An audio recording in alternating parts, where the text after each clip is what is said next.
നമസ്കാരം. Alpha palliative care daily ന്യൂസിലേക്ക് സ്വാഗതം. പ്രധാന വാർത്തകൾ.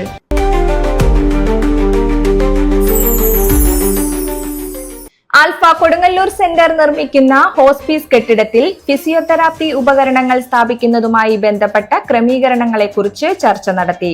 Centre president K A. Khadeejabi, secretary CS Thilakan, നിർമ്മാണ committee convener Kareem Venatt, site supervisor Thaha, physiotherapist Ajith Ramesh എന്നിവർ, Alpha chief physiotherapist Jithin, engineer Muksin എന്നിവരുമായാണ് ചർച്ച നടത്തിയത്.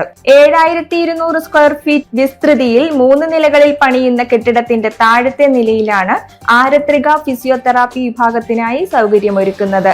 തുടർന്ന് സംഘം സൈറ്റ് സന്ദർശിച്ചു. Alpha Kuttanad centre executive committee യോഗം നാളെ ഉച്ചകഴിഞ്ഞ് 2 മണിക്ക് സെന്ററിൽ ചേരും. Patient care sponsorship campaign, hospice കെട്ടിട നിർമ്മാണം, സെന്ററിന്റെ സേവനങ്ങൾ എന്നിവയുടെ പുരോഗതി യോഗം വിലയിരുത്തും. എല്ലാ കമ്മിറ്റി അംഗങ്ങളും കൃത്യസമയത്ത് പങ്കെടുക്കണമെന്ന് സെക്രട്ടറി കൊച്ചുമോൻ അറിയിച്ചു. Students association of palliative care SAPCയുടെ നേതൃത്വത്തിൽ ആൽഫ ഹോസ്പീസിന്റെ wall of hope bricks sponsorship ക്യാമ്പയിനോടനുബന്ധിച്ചുള്ള ഭവന സന്ദർശനത്തിനിടെ ആൽഫ ഡയാലിസിസ് സെന്ററിന് ഡയാലിസിസ് കിറ്റുകൾ ലഭിച്ചു. എടശ്ശേരി സ്വദേശി കോഴിപ്പറമ്പിൽ സിദ്ധാർത്ഥൻ അദ്ദേഹത്തിന്റെ 70ാം ജന്മദിനത്തോടനുബന്ധിച്ചാണ് 5 ഡയാലിസിസ് കിറ്റുകൾ സംഭാവനയായി നൽകിയത്.